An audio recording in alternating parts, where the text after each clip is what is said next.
अंगद के दुश्मन के परिवार से होगा परिधि का रिश्ता? क्यों वृंदा ने किया तुलसी को कॉल? क्या वृंदा के बनवाए स्केच को देख तुलसी को हो जाएगी उसके दुश्मन की पहचान? क्योंकि सास भी कभी बहू थी के सीजन 2 में रोजाना ऐसे ट्विस्ट देखने को मिल रहे हैं जो कि अक्सर असल जिंदगी में भी हर घर में देखने को मिल जाते हैं, जिसके चलते दर्शकों द्वारा तुलसी की इस कहानी को काफी ही ज्यादा पसंद भी किया जा रहा है। क्योंकि फिलहाल शो की कहानी सिर्फ और सिर्फ तुलसी के बच्चों यानी कि अंगद और परिधि की जिंदगी के इर्द गिर्द ही घूम रही है। इसके चलते तुलसी की लाइफ में भी कई ऐसे तूफान आते हुए देखने को मिल रहे हैं जिस पर से हर माँ को होकर गुजरना पड़ता है। लेकिन फिलहाल अपने बॉयफ्रेंड से धोखा खाने के बाद परिधि मिहिर के मुताबिक रिश्ता करने की इच्छा जाहिर करेगी। इसके साथ ही शो में आने वाला है एक जबरदस्त ट्विस्ट। जी हाँ, क्योंकि मिहिर जिस परिवार से परिधि का रिश्ता जोड़ रहा होगा असल में उसी परिवार का एक सदस्य अंगद और वीरानी परिवार का दुश्मन होगा। तो चलिए आज हम आपको अपने इस वीडियो के जरिए बताते हैं कि शो के अपकमिंग ट्रैक में आपको क्या क्या नए ट्विस्ट और हंगामे देखने को मिलने वाले हैं। दरअसल शो में अंगद के जेल से बाहर आते ही शांति निकेतन में काफी ही खुशनुमा माहौल होगा, क्योंकि जहां एक तरफ एक दिन पहले तक वीरानी परिवार अंगद के जेल जाने से पूरी तरह वीरान हो चुका था, तो वहीं अब अंगद की अचानक हुई रिहाई ने सभी को चौंका दिया है। इसके चलते शो में काफी ही नई ट्विस्ट देखने को मिल रहे हैं, क्योंकि पिछले एपिसोड में जहां अंगद और वीरानी परिवार का नाम खराब करने के लिए एड़ी चोटी तक का जोर लगाया जा रहा था, तो वहीं अब मानो जैसे अपने आप ही पूरा मामला सुलझ गया हो।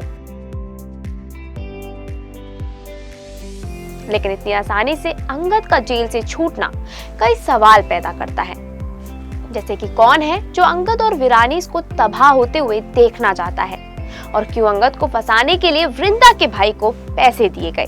ये अभी भी एक बड़ा सवाल बना हुआ है। इसके चलते अंगद के बाहर आने के बावजूद तुलसी चैन की सांस नहीं लेगी, क्योंकि तुलसी पता लगाकर ही रहेगी कि उसके बच्चों की जिंदगी में तूफान लाने वाला आखिर है कौन। इसके चलते शो में आगे कई नए खुलासे भी होंगे और कई नए क्लाइमेक्स भी आएंगे, जो कि आपको एंटरटेन करने में कोई कसर नहीं छोड़ने वाले हैं।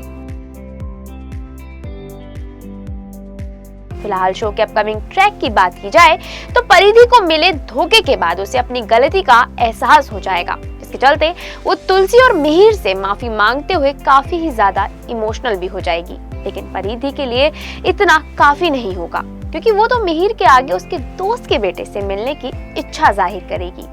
ऐसे में परिधि के इस फैसले को सुन मिहिर की खुशी 7वें आसमान पर होगी, जो कि लड़के वालों को रिश्ता जोड़ने के लिए इनवाइट भी कर देगा। ऐसे में जहां एक तरफ मिहिर अपनी बेटी के रिश्ते के लिए तैयारियों में जुटा हुआ होगा, तो वहीं तुलसी के मन में अभी भी वही कश्मकश चल रही होगी कि अंगद को फंसाने वाला कौन है। ऐसे में इसी बीच तुलसी के पास वृंदा का कॉल आएगा, जो कि तुलसी को एक्सीडेंट का सच बताने का फैसला करेगी। इसके चलते अब आगे शो में तुलसी और वृंदा असली आरोपी को पकड़ने की एक साथ कसम खाते नजर आएंगे। इसके चलते तुलसी और वृंदा का रिश्ता भी पनपना शुरू हो जाएगा। हालांकि सबके बीच परिधि का रिश्ता तय हो रहा होगा। दरअसल परिधि की सास भी वही पुराने ख्यालातों की होगी, जो कि लड़कियों को सिर्फ किचन में ही देखना पसंद करती है। ऐसे में शो में सोसाइटी का एक और सच दिखा दिया गया है, जहां आज भी कई लोग ये मानते हैं कि लड़कियां जॉब के लिए नहीं बल्कि घरेलू कामों के लिए बनी है। लेकिन वहीं परिधि की होने वाली सासू माँ की सोच देखकर मिहिर परिधि का रिश्ता नहीं करवाने का बड़ा फैसला लेगा। ऐसे में मिहिर के इस फैसले को सुन लड़के वाले और परिधि के होश उड़ जाएंगे, लेकिन फिर मामला सुलझ जाएगा। इसके बाद कहानी में आएगा असली ट्विस्ट, क्योंकि शो में दिखाया जाएगा कि जिस लड़के के साथ परिधि का रिश्ता तय होने जा रहा है असल में उसी के परिवार में वीरानी परिवार का बहुत बड़ा दुश्मन बैठा हुआ है। इसने अंगद को फंसाने के लिए हर मुमकिन कोशिशें की थी, और अब वृंदा के बनवाई तस्वीर ने तुलसी के दिमाग में उस शख्स की फोटो क्लियर करती है। इसके चलते अब ये देखना तो काफी ज्यादा दिलचस्प होगा कि क्या होगा तब जब तुलसी का होगा उसी इंसान से आमना सामना जिसने अंगद को फंसाने के लिए सीसीटीवी फुटेज डिलीट कराने के लिए वृंदा के भाई को पैसे दिए थे। आपको क्या लगता है, ये सब जानते हुए भी तुलसी होने देगी अपनी बेटी का रिश्ता? आगे शो में क्या नया होगा ये हमें कमेंट करके जरूर बताएं। इस सीरियल से जुड़ी लेटेस्ट खबरों को जानने के लिए फॉलो और सब्सक्राइब करें इंस्टा फीड को।